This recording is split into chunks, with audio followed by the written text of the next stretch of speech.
tudo bem? O meu nome é Fabiana, eu sou aluna do curso de Engenharia Civil e eu faço parte do PET de Engenharia Ambiental da Unifei. E no vídeo de hoje eu vou explicar rapidinho como que é o passo a passo para a gente fazer um projeto de captação de águas pluviais.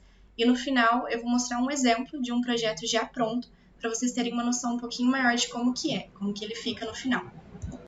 O objetivo desse projeto seria coletar e armazenar a água da chuva para utilizar essa água como um meio alternativo e sustentável. Algumas das vantagens desse projeto seria a economia na conta de água, porque você estaria substituindo parte da água que você paga para utilizar por uma água que é de graça. Então, teria essa economia muito grande na sua conta de água.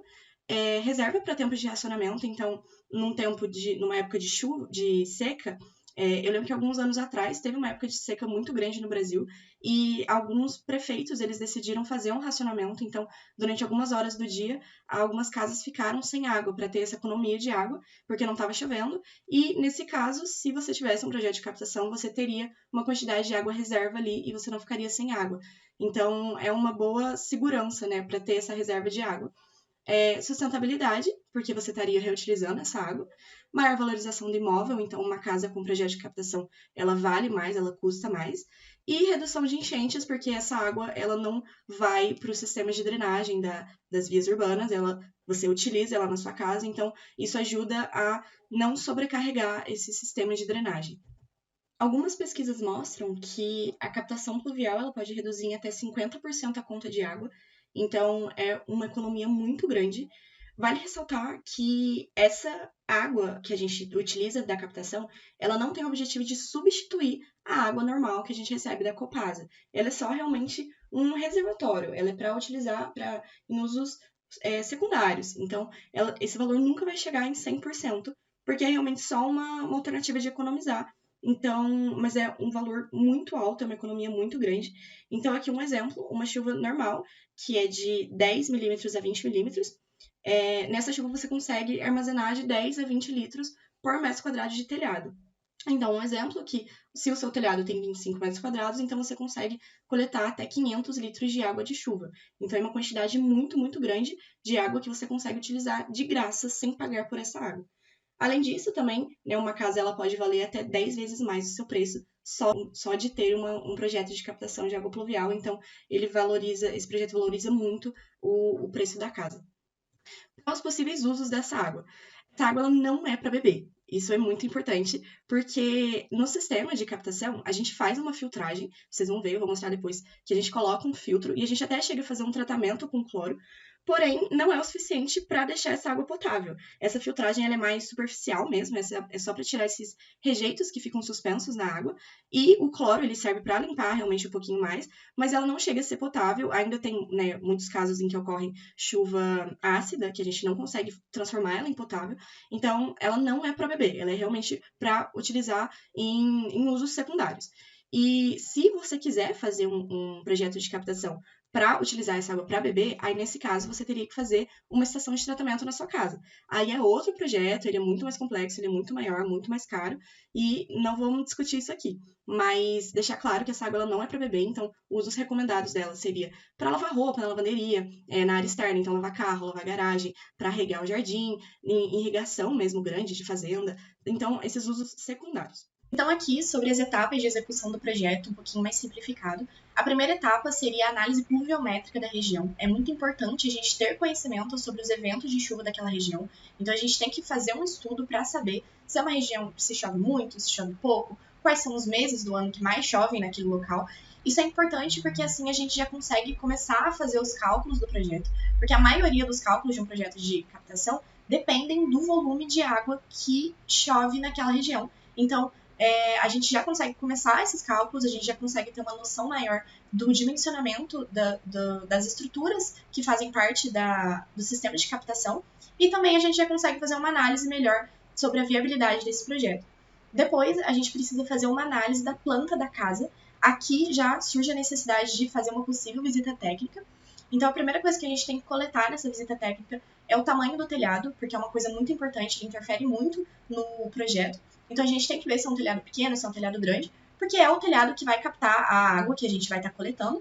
Então, a gente precisa fazer essa análise se esse telhado ele é capaz de captar uma quantidade, ele é capaz de coletar uma quantidade suficiente de água para suprir as necessidades da família que mora naquela casa. Depois a gente também precisa analisar a presença de calhas, que faz parte do sistema de captação. Então, se não tiver calhas, a gente já tem que anotar que a gente vai ter que fazer um dimensionamento depois, quando começar o projeto. E também sobre o espaço para o reservatório da água que a gente está coletando da chuva. Então, a gente precisa analisar se esse reservatório ele vai ficar em cima da casa, junto com a caixa d'água, se ele vai ficar subterrâneo na casa, se ele vai ficar do lado de fora, mas sem ser subterrâneo. Então, todas essas coisas a gente tem que coletar já na visita técnica para já deixar anotado quando a gente for começar o projeto. E precisa consultar algumas normas NBR, são várias normas, cada uma delimita certinho as etapas do projeto, as regras que precisa seguir em cada uma das etapas do projeto, e tá tudo lá, se tiver qualquer dúvida é só olhar nas normas. Tudo que a gente faz nesse projeto de captação, o dimensionamento, tudo que a gente analisa, a gente depende de duas coisas. Da quantidade de água que chove, né, da intensidade da chuva daquela região, e do volume de água que o telhado consegue captar. Então, aqui, uma continha básica para a gente determinar quanto que é essa vazão da chuva, né, essa intensidade da chuva, essa fórmula, a gente utiliza essa fórmula, então a intensidade é o que a gente quer calcular, o tempo de retorno a gente calcula anteriormente, o T é a duração da chuva, e esse A, B, C e D são parâmetros do local onde você está analisando essa chuva. Aí, para achar esses parâmetros, você precisa entrar nesse programa Pluvio, escrever o nome da cidade onde se encontra a residência, e lá ele vai fornecer esses valores para você, você substitui na fórmula e descobre a intensidade da chuva. Aqui sobre os telhados, como eu já disse, a gente precisa determinar qual que é o tamanho dele, e isso também tem que se relacionar com a quantidade de pessoas que moram na casa. Então, às vezes um telhado ele tem um tamanho bom para fazer um projeto de captação, mas moram tantas pessoas dentro da casa que a demanda por água é muito grande, que esse telhado às vezes não consegue suprir. Então, a gente também tem que fazer essa relação do tamanho do telhado com a quantidade de pessoas que moram na casa. Então, um exemplo aqui, uma casa com 4 pessoas, essas 4 pessoas elas consomem em média 10 mil litros por mês. E para a gente conseguir captar essa quantidade de água, o telhado tem que ter no mínimo 100 metros quadrados. Sobre as calhas, o dimensionamento das calhas a gente tem que fazer também de acordo com a quantidade de água que o telhado consegue captar da chuva. Então, a gente precisa dimensionar qual que vai ser o diâmetro dele para não transbordar também. E ele tem que ter no mínimo 0,5% de inclinação para a água conseguir drenar. A gente utiliza essas duas fórmulas para descobrir a vazão na calha. Então, tá aqui as variáveis que precisa. E aqui, mais algumas equações que a gente utiliza muito nesse projeto, que para descobrir o volume do reservatório, a gente utiliza essa fórmula, em que precisa da precipitação pluviométrica da região, a vazão captada pelo telhado também, a gente precisa do índice pluviométrico, então tudo isso a gente descobre lá na análise pluviométrico da região que a gente faz no começo. E as calhas aqui, uma conta mais rápida, né, mais rápida para a gente tentar descobrir qual que vai ser o tamanho dessa calha, seria que a cada 1 metro quadrado do telhado, ele precisa de 1 centímetro quadrado de diâmetro da calha. Então, exemplo, um telhado com 50 metros quadrados, ele precisa de uma calha com diâmetro de 50 centímetros quadrados. Aqui é só uma conta mais aproximada, mais rápida para a gente descobrir o tamanho da calha. Aqui tem as normas que a gente utiliza para fazer esse projeto. Então, são várias normas, cada uma explicando cada uma das etapas do projeto. Então, qualquer dúvida é só entrar nas normas e olhar lá. E aqui a ordem do sistema final, né? Então, começa pelo telhado. O telhado é o que capta a água da chuva. A água vai para as calhas através das tubulações. Essa água ela passa por um filtro. Nesse filtro são retirados esses dejetos mais físicos, né, maiores, então folhas, gravetinhos, sujeiras que estavam no telhado mesmo. E aqui a gente também faz um tratamento com cloro, como eu já disse, para tentar purificar um pouquinho mais a água. Essa água é armazenada em um reservatório, que seria a caixa d'água, e nesse caso, o ideal é o reservatório ficar no topo da casa, né, em cima da casa, junto com a outra caixa d'água, porque assim, junto com a gravidade, essa água ela, né, é distribuída ao longo da casa. Porém, em algumas situações, não é possível colocar esse reservatório em cima da casa, às vezes ele precisa ser subterrâneo ou ficar embaixo da casa mesmo, e para isso a gente precisa de uma bomba, porque para bombear essa água nos andares mais para cima da casa. Então, nesse caso, a gente precisa de dimensionar uma bomba para chegar nas torneiras e pias da casa. Aqui um sistema final, uma imagem, ela é bem lúdica, mas dá para ver certinho. É importante falar que as duas caixas d'água, elas ficam separadas. As duas águas, elas nunca se misturam. Então, tem que ter uma caixa d'água para água potável, que vem da Copasa, e uma caixa d'água para captação de águas pluviais, porque uma é limpa e a outra água não é limpa. Então, tá aqui, a azul, ela é da Copasa, né, a água potável, e a verde é a água da captação. Aí, de novo, ali, né, o telhado pega a água, vai para a calha com as tubulações, a água passa pelo filtro, é armazenado em um reservatório, que é a cisterna, e para chegar lá na caixa d'água lá em cima, ela precisa de uma bomba para impulsionar essa água para chegar lá em cima na caixa d'água e com a gravidade essa água é distribuída ao longo da casa. Outra coisa que é importante falar também é que, por exemplo, ali só chega uma tubulação para a lavanderia, por exemplo. Só que aqui é um desenho mais lúdico. Em todos os lugares da casa chegam as duas tubulações, das duas caixas d'água. Porque, como eu disse, a água da captação ela não serve para substituir a água que a gente utiliza. Ela é só realmente para a gente ter uma reserva para a gente poder economizar mais. Mas ela nunca vai substituir. Então, no período de seca, vai acabar esse reservatório da captação de água, então a gente não vai ter mais essa água reserva. E aí, nesse caso, a gente precisa utilizar a água da Copasa, a água potável que vem, né, das distribuidoras. Então, nesse caso, vai tubulação das duas caixas d'água para todos os lugares. Então, se acabar de uma, tem a tubulação da outra ainda.